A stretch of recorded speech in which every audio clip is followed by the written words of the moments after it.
seventh-day holy day. Now that happened at the beginning.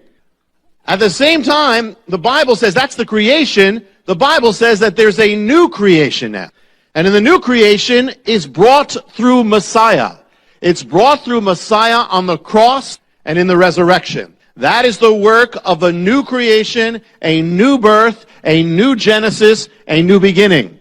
Now, since it's the same God and it's the same work of creation, of beginning, could there be a link between the two events, between the first creation and the new creation? The answer is yes. When did God finish the works of the creation? He did so on the sixth day. When did Messiah finish the work of the new creation, his labor? He did it on Friday. What is Friday? The sixth day. What was the day of the creation of man? The sixth day. What about the new creation of man? The sixth day. And what is the day of the redemption of man? The sixth day. Same day that God created man. When does the crucifixion take place? Sixth day. And you look at the timing and look at the way the first day began. When did the first day begin? In a sense, it was Sunday, though it wasn't called Sunday. Yom Rishon in Hebrew, that first day at the beginning of Genesis. When did it begin? It began at night. The Bible says always that it was first night and then it was day, the opposite of the way we think in the West. In the Hebrew calendar, it always begins at night. Every holiday, as you know, begins when the sun goes down. The sun goes down, it is Erev, it is evening, the new day begins. That's why it's not just because of the Hebrew holidays. Every day on the calendar is like that. It's just you note it when the Hebrew holiday comes up that you only start at sundown. So the first day, the reason why that is because it's in Genesis that way. That first there was evening, and then there was morning. So every Hebrew day begins at sunset of the day before, and ends at sunset of the day after. So therefore, the sixth day is Friday, but when on the biblical calendar would the sixth day begin? Not Friday, but Thursday. It begins Thursday night. The sixth day begins at sundown on Thursday. Is that significant? Very. Because that's the exact time when, in a sense, the passion of Messiah begins. That sixth day begins Thursday night at sundown with what? With the beginning of the Passover Seder. It starts at sundown. It's the Last Supper. He's talking about his death. He is overseeing that meal that's all about his death. It's beginning on the day of man, because he's going to die for the sins of man. And he's going to redeem man from the curse. So it all begins that way. You know, in the beginning, man, when he was created, was brought into a garden on the sixth day. On the sixth day of this new creation, Messiah is brought into the Garden of Gethsemane. And there, his death is prepared for. On the sixth day, he is crucified. The sixth day. And in Hebrew, you know, again, night and then day. It has to go from sunset Thursday to sunset Friday. So the work of the redemption has to end before the sun goes down on the sixth day. That's why it ended when it did. He's on the cross for how many hours? 6 hours. The number of man for the sins of man, for the redemption of man. And then at the sixth hour, he cries out, "It is finished," which is Friday afternoon. The sun is going down. And then it goes down, and he is brought into the tomb and laid down. It's over. His works are over. And then comes what? Then comes the Shabbat, the Sabbath. What does he do on that seventh day? He rests. He rests in the tomb, just like God did at the beginning. God ceased from his works. He finished his works on the sixth day, rested on the seventh day. Messiah does the exact same thing. I mean, even in his death, he observes it all. You know, we look at the Sabbath in the Orthodox and how they do it, and we see it only often as a burden, legalism, and that's often what it can become. But we tend to see it not really what it is. You know, the Sabbath is in its nature something beautiful. The Sabbath was made for man. You know, Sabbath is about shalom. It's about peace. It's about a peace that often many believers don't have. And I want you to open up to Hebrews 4 to put this together, Genesis and Hebrews 4. And Hebrews 4 speaks also about the Shabbat, the Sabbath. And here's what it says. Verse 4. Hebrews 4, verse 4. And I love Hebrews. I love the way this talks. For he has said somewhere, doesn't tell you where, somewhere concerning the seventh day. God rested on the seventh day from all his works. And again, in this passage, they shall never enter into my rest. Therefore, since it remains for some to enter in, and those who formerly had good news preached to them failed to enter because of disobedience, again he fixes a certain day, today, saying through David, after so long a time, just as has been said before, today if you hear his voice, do not harden your heart. If Joshua had given them rest, he wouldn't have spoken of another day after that. So there remains a Shabbat, a Sabbath for the people of God. For the one who has entered his rest has himself also rested from his works, as God did from his. Therefore, let us be diligent to enter that rest, so that no one will fall through following the same example of disobedience. Therefore, let us be diligent to do what? To enter the Sabbath, the Shabbat. What it's saying is there's a greater Sabbath yet to come. In a sense, the Sabbath was a foreshadow of the peace that God would bring because of Messiah. What does the Sabbath come from? It comes from Messiah. It is the Sabbath. It's no accident he died when he did. Already, all put in the tomb, and then the Sabbath comes. He always observed the Sabbath when he was alive. Now he observes it in his death. The holiest day. He had to die when he did. His labor had to be over because you don't work on the Sabbath. He said, the Son of Man is the Adon HaShabbat. He is the Lord of the Sabbath. The Sabbath is the day, the state of being that represents the peace of God, the shalom of God, the state of completion and rest and blessing. That's what it's about. And Messiah is Lord over that. He is the Lord of Shalom. He's the Prince. It says he's the Prince of Peace. Sar Shalom in Hebrew. He's the Master of Shalom. Peace comes from him or it doesn't come. He is the Lord of completion, what it means. He's the Lord of being full, fulfilled, and right, and blessed, the Lord of rest. In Messiah, you are to enter that place, this divine Shabbat, Sabbath of God. But how?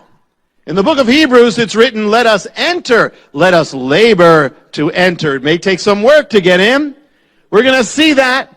So many believers live their lives in a state of restlessness, just like most of the world, and are not living in the Sabbath of God. But the secrets are there in Messiah's entrance. When Messiah died on the cross, he was not only dying on the cross, he was also entering the Sabbath in the greatest Sabbath entrance that has ever been after the days of Genesis. What was the cross? It was the way he entered into the Shabbat. He labored to enter in. And so the amazing cool thing is, when you look at Messiah on the cross, you actually find keys of entering the peace of God for your life. And keys of entering the place in God where you can have completion and healing and fullness. Messiah, Lord of the Sabbath, teaches us how to enter the Sabbath on the cross, because that's what he's doing. Aside from everything else, he's also entering the Sabbath. And we're going to look at a few of those keys tonight. It's really cool because you wouldn't think so. That's exactly what's happening. On the cross, John 19:28, he says, I am thirsty. I am thirsty, quoting from the Psalms. Is there any key there about peace with God with that? Yes, there is. One of the keys of having peace with God and peace in your life is you have to bring your needs to God. Whatever that is, as much as you don't, you're in trouble. And you'll never be at peace. As much as you pretend you don't have a need, you will never have peace with God. You know, as much as you try to fulfill your own need, you will never have peace with God. As much as you keep two worlds apart, hey, you know, at home I'm one way, I'm here and I'm pretending everything's fine in my life, and yet I have a real need. If you don't bring that to God, you're not going to have peace. You have a need for people to accept you. Listen, we know that's not the end. We shouldn't be there at the end. But if you have the need, don't pretend you don't have it. Bring it to God. You know, whatever the need is, you're lonely, bring it to God. You know, it may even be, you're tempted, bring it to God is what it's saying. You have to bring your thirst to him, and you have to confess it if you're going to be touched, if you're going to have peace in your life. He said, come to me, all you who are weary and burdened down, and I'll give you rest. And come to me, all you who are thirsty, come and drink. First thing is, don't hide your need. People get into big trouble for doing that. And some of the great saints of God, David got into big trouble for keeping kind of two things in his life and pretending he didn't have that need. God said, why don't you come to me? The thing is, whatever it is, even if you're being tempted, that's a need, bring it to God. God is never saying, don't bring it to me, I don't want to touch. He never says, I won't deal with it. He'll deal with it. Bring it to God. And he's there. Next thing he says on the cross, another key to the Sabbath of God, of Messiah.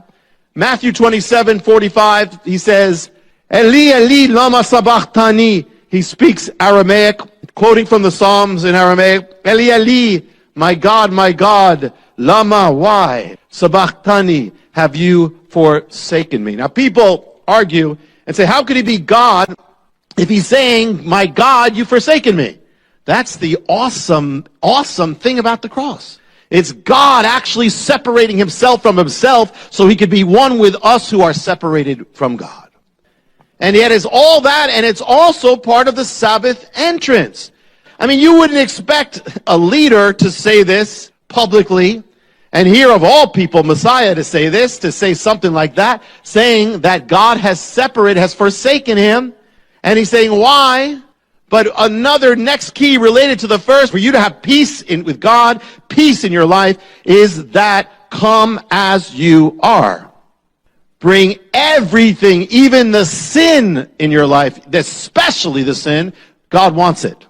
The guilt, especially the guilt. He took all these things on the cross, and he already took your sin, so if you're holding on to your sin, you're a thief, because it belongs to him. No matter what it is, maybe you think that God promised you something that didn't happen in your life, and you've been dealing with this, and it's been separating you from God. Until you get this out with God, you're not going to have peace. Even the separation from God, don't let that, listen, if God himself is saying, God, why are you far from me?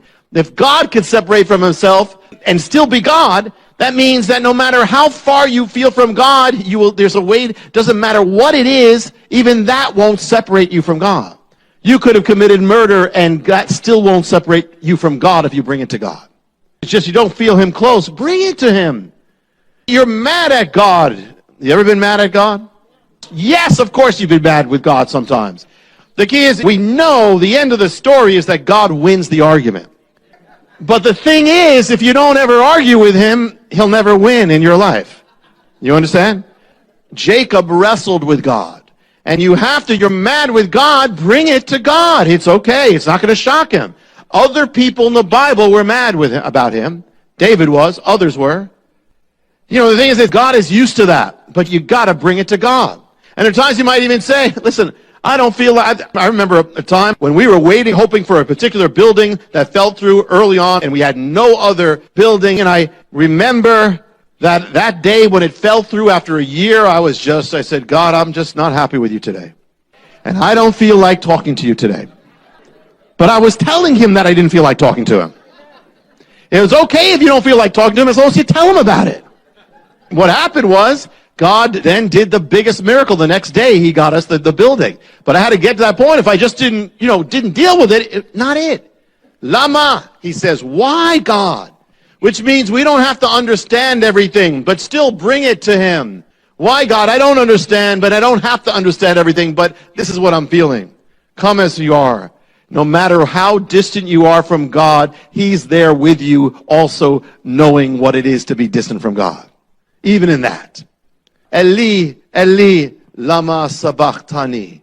Even then, my God, you're still my God, even though I don't understand what you're doing. Messiah's word on the cross. One of the things he says on the cross in John 19:28, woman, behold your son. Behold, man, behold your mother. What's this about? Some people say in the Catholic Church, there are those, that means Mary's your mother. Well, then it would mean that John's our son, but that doesn't go. He's saying something because he's leaving the world. He's going to be gone. How do you enter the Shabbat of God? He's tying up the loose ends. why you may not have peace is there are loose ends in your life that you never tied up. And you never tied it up with God. Maybe unfinished business you never did. Maybe something with your parents. Maybe something with another. Maybe you wronged somebody and you never asked forgiveness. You never made it right. Well, part of entering the Sabbath is this. He's finishing up. You know, you can relate to this. You're going on vacation and it takes you like days to finish up in order to go on vacation. And it takes a lot of work to go on vacation. You know, there are times I remember, I don't know if the vacation was worth it, how much it took to get to that vacation and finish up. But if I didn't finish it up, I could never go. If you want to enter God's rest, then if there's unfinished business, you need to bring it to God and finish it up. You know, Zacchaeus, when he was saved, he didn't say, okay, I'm saved, so forget about everybody else. He said, okay, I'm going to go back to everybody, and I'm going to give them 4 times as much as I ripped them off for. He was tying it up. This was a man who undoubtedly had peace. You ever leave home and you're thinking, wait, there's something I left on, or there's something there. Something not, I left the light on. I left the oven on. I left the mixer. I left the machine on. I left the lawnmower on. And there's something there and you don't have peace because there's something unfinished. Maybe right now you have something at home and you have no peace. You can't have rest and peace until you can say goodbye, finish it up, wrap it up. If there's something in your life, wrap it up. Something gnawing on you, wrap it up. Some guilt, some shame, wrap it up with God. It's His. Messiah on the cross in Luke 23:34, He said the most awesome words, Father, forgive them, for they know not what they do. Here He is bleeding to death. They're killing Him wrongly. Hating Him, mocking Him, degrading Him, despising Him. And what does He do? He asked for forgiveness for them. He's forgiving them. He didn't die with any grudges. He has forgiveness on those who are crucifying Him and making Him bleed to death and mocking Him as He does. But what's He doing? He's entering the Shabbat, which teaches us something very important. How do you find peace in your life? You are not going to have peace if you don't forgive. You must forgive for your own sake, for their sake, for your sake. And some of you, and in the Lord, you still hold grudges, and as much as you do, you don't enter the kingdom, you don't enter the peace of God. You have grudges, you're frustrated all the time, you're angry all the time, you are defrauding yourself of the peace of God. You're never going to have it until you let go of it. The ministry, or you can have just the Mysteries Volume 13, which is those 9 DVD set for a donation of $55 to the ministry. This is probably one of the most amazing offers of video and audio, and the things that are written as well, his books. So order that right now. We'll be right back after this special message, and we're going to talk about the mystery of the ghost kingdom. So don't go away. We will be right back after this special message. When you need a portable emergency power system that is ready at a moment's notice, the fuelless generator is exactly what you're looking for. If I thought an EMP bomb was coming, or if I thought there was going to be a big storm or a big problem, I would want one of these in my house. Something is going to happen in 2015 that is going to change how we view our system, how we view life. And when that something happens, you're not going to be able to get a fuelless generator. It's going to be impossible to get a generator.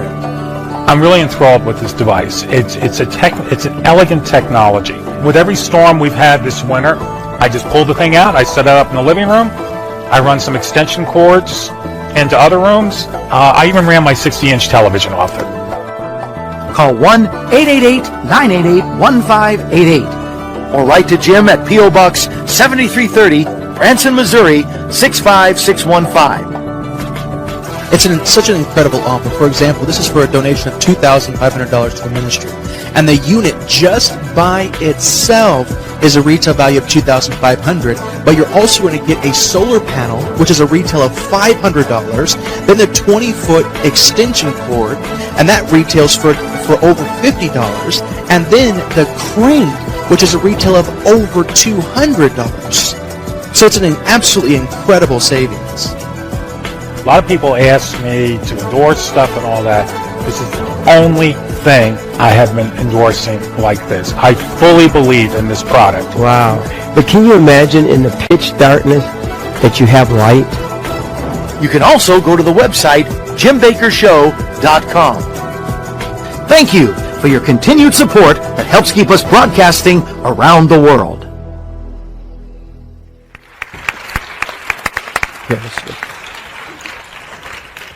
Rabbi, one of the messages in your new series, the Mystery Volume 13, is the mystery of the ghost kingdom. That really intrigues me also. You have some real mysteries there. Sound like Hardy Boy books to me, you know. Mm-hmm. So the mystery of the ghost kingdom. Yeah. What does that mean? Well, this is linked to Daniel. Let me start this way. When I was growing up, there was a movie called "It's a Mad, Mad, Mad, Mad, Mad World." Oh, yeah. And it was very funny. I saw that one when I was a kid. At one point, they're looking for this treasure. Some of you, and they're looking for, and they say it's under the big W. And they're walking around this park looking for it. They're going all around, and right there, it's in front. But it's so big they don't see it. I mean, it's right there in their faces, but they don't see it. Well, this is a prophetic. I want to share a prophetic end-time mystery that is like that big W. In other words, it is so big, and it's right there, and we, for the most part, have not seen it. This is going to be kind of a whole new take on it. And beginning with Daniel 2. Daniel sees the statue of the kingdoms that represent the four great empires of the world. The last one being the fourth one is the Roman. It's the final form. It's going to be the end time kingdom as well. So he sees all that there. Now this is what he says about that fourth kingdom. Daniel 2 says this, verse 33. His legs were of iron, his feet part of iron and part of clay. So the Roman Empire is represented by the legs and then the feet. And then verse 40 says this, the fourth kingdom shall be as iron breaks in pieces and subdues everything, all things. As iron breaks all these things, it will break in pieces and bruise. And where you saw the feet and the toes, part of the potter's clay and part iron, the kingdom shall be divided. But there shall be in it of the strength of iron, as much as shall the iron mixed with the clay. And as the toes, the feet were part iron, part clay, the kingdom shall be partly strong and partly broken. And where you saw iron mixed with the miry clay, they shall mingle themselves with the seed of men, but shall not cleave to one another, even as iron is not mixed with clay. All right. Rome. The traditional view of prophecy is this. Rome was the ancient kingdom.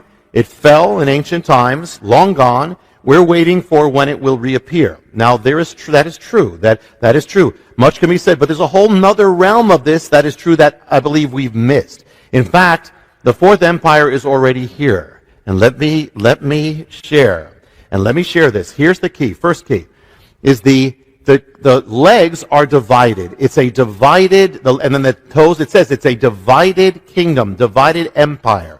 And so it is divided in clay, iron, divided with the legs, divided there. It's an empire of division or duality. Two things, Rome, iron and clay. Rome was made up of the Romans, was also made up of peoples from all nations. Rome was divided literally into East and West. It became the Eastern Empire and the Western Empire. Rome is also divided in time. It stood then in ancient times. It will stand again in the end times, solidified. So it's a divided essence is what we see here.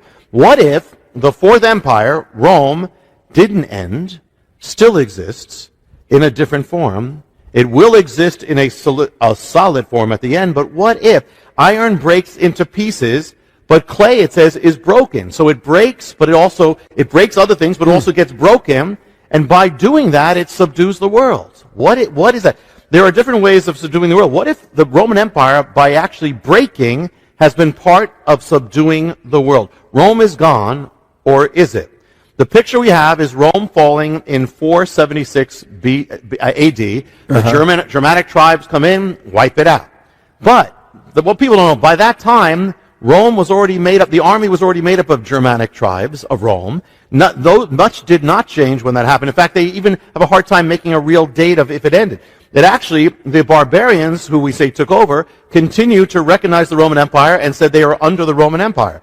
Medieval civilization, Middle Ages, feudalism, was actually a carryover of Rome. It was just Rome breaking apart. It was the same thing. The language of Europe then was Latin, which is the language of the Roman Empire. It did not stop. 800 AD, Charlemagne is crowned emperor of the Romans. This is long after Rome was supposed to be gone. is crowned the Holy Roman Emperor.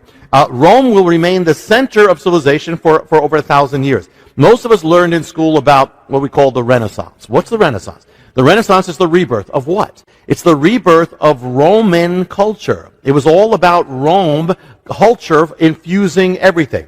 The year 951 AD, the Pope crowns the German emperor or conqueror Otto as king of what? Germany? No, of the Romans. He's one of those. It starts the Holy Roman Empire. We've heard about the Holy Roman Empire. This is a continuation of Rome is happening, and one of those Holy Roman empires is called Charles V. One of his little piece of land was part of America. Now, America under this emperor of Rome. Now, this is the fourth beast, but it goes much farther. What's happening is that Rome actually did not end. I mean, in one sense, it spread through the world. It's been spreading through the world. Wow. It's been leavening the world. You can travel the world and look at capitals of the world, and all over you'll find their buildings are made to represent Rome. All over the world. Roman law is the basis of much of law that is still all over the world. When the Holy Roman Emperor fell, or the empire fell, out of it was born Germany. The leader of Germany was called what? The Kaiser. What is Kaiser? It's Caesar. It means Caesar. Oh. Kaiser is simply the German way of saying Caesar. So here you have the Holy Roman, then you have that. 20th century. The century of fascism, totalitarianism. Where does that begin? Begins with Mussolini. What was he trying to do? What was it? It was the revival of Rome. Hitler followed it for Nazi Germany. Where do you get the word fascism from? The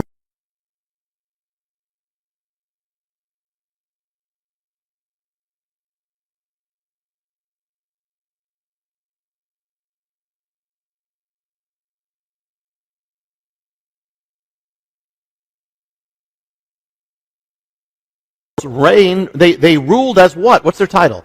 Pontifex Maximus. What's that title? That was the title of the Caesar of Rome. The emperor of Rome was the Pontifex Maximus. They took that from the same leader of Rome. The diocese, that's how Rome divided up Rome into dioceses. Well, through the Catholic Church, it divided up, the world has been divided up as the Roman Empire. I'm not saying people in the Catholic Church know this or that's the point, but this is all the same, the continuation of the same thing. What language? Latin. From Rome comes the idea of the global state. The fourth kingdom, actually from the pieces of the fourth kingdom, which became France, Spain, England, and others, they colonized the entire world. The entire world, in other words, Rome broke up into France, England, and they each became an empire that subdued the entire world. I mean, you have the Spanish Empire, the French Empire, the British Empire. The British Empire, just one little piece of Rome, subdued 1/4 of the entire world. Some say 1/3 of the world. In other words, Rome has already been spreading and has been subduing culture, has been changing culture. One of the colonies from that little fragment of Rome is America. Colony, with that word, even the word comes from Rome. Our building, you go to Washington, D.C., and you'll see, look at the buildings there. The Capitol building is modeled after the Roman Pantheon. The Pantheon means the temple of all gods. That is our Capitol building. What does it rest on? Rests on Capitol Hill. What's that from? That's from Capitoline Hill, named after the Roman hill. You can look at the Supreme Court building, same thing. It is the Roman thing. Even the word, what's our highest body of ruling? The Senate. Where's that from? Rome. The president, the word president comes from Rome. The language of Rome, Latin, in one form or another, has covered the world. If you speak Spanish, that's basically Latin just morphed. It morphed into Spanish. You speak French, it's Latin, morphed into French. You speak Portuguese, it's Latin. It's a Roman language, morphed into that. Romanian, same thing, all that. English, we say English. English, what is English? English is Latin mixed in with German. In other words, it's Rome and the barbarians come together. It's the iron and the clay. Mixed together. Mixed together, iron and the clay, and it's covered the world. The language of Rome. When did Rome fall? We said 476 AD. Not exactly. Rome split into two, just like the legs of the statue of Daniel. and the East and West. Well, the Western Empire, we said...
Nếu biết trước rung động là khi anh mất em, thì sao đôi tay không nắm em lại thật lâu. Nếu biết trước khoảng cách dài ngang đôi phương, thì mây đã có nhớ mưa khi đêm về quanh. Ta như mát mùa thu vội đi xa, để lại bên kia cứ trong mong ta mãi nhớ mỗi khi đêm về. Gió như xé nát bờ vai ai, chẳng kịp thốt nên lời một lần thôi vì mãi ta rời xa. Để những nỗi buồn cứ vẫn bị ai yêu ôi, để những tháng ngày nhai bức tranh xưa gửi vào cát bụi một kiếp đau thương. Lần đầu khi ông ta theo cùng mây xa ngàn phương.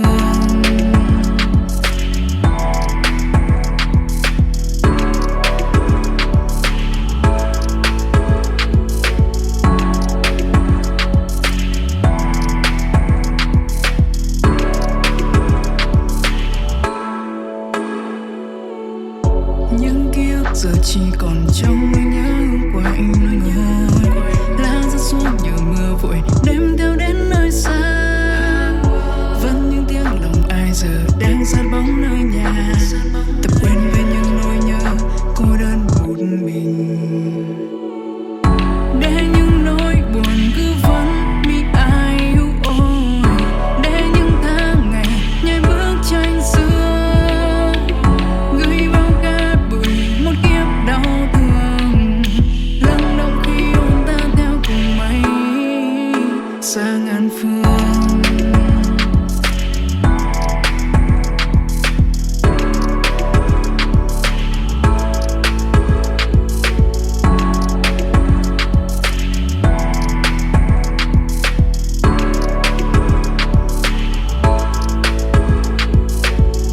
Để những nỗi buồn cứ vẫn bị ai yêu ôi, để những tháng ngày nhai bức tranh xưa ôi gửi vào cát bụi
cuộc đời thật vui khi ta có nhau trong đời. Một ngày cứ thế trôi qua và ta nhận lại bao nhiêu tiếng cười. Mình chỉ nhau đi quanh phố phường. Anh là người khiến con tim em mất thương. Chỉ cần ngày và nắng lên đèn Facebook được sáng tên là cuộc đời của ta cứ trôi như êm đềm. Chỉ cần ngày và nắng lên đèn Facebook được sáng tên là cuộc đời của ta sống trong mini game. Mình nhảy múa trong phòng toàn hơi men, cùng đắm say trong điệu nhạc cũ mềm. Mình cùng đưa nhau sang Paris để nghe trái tim ta thầm thì làm những điều mà ta muốn. Khi nhạc trình thì ta xuống uống cạn ly khi trái đến nơi đây vẫn còn suy. Đừng mơ đến được vì như hồng màu bất chế độ yêu anh như tình yêu màu hồng.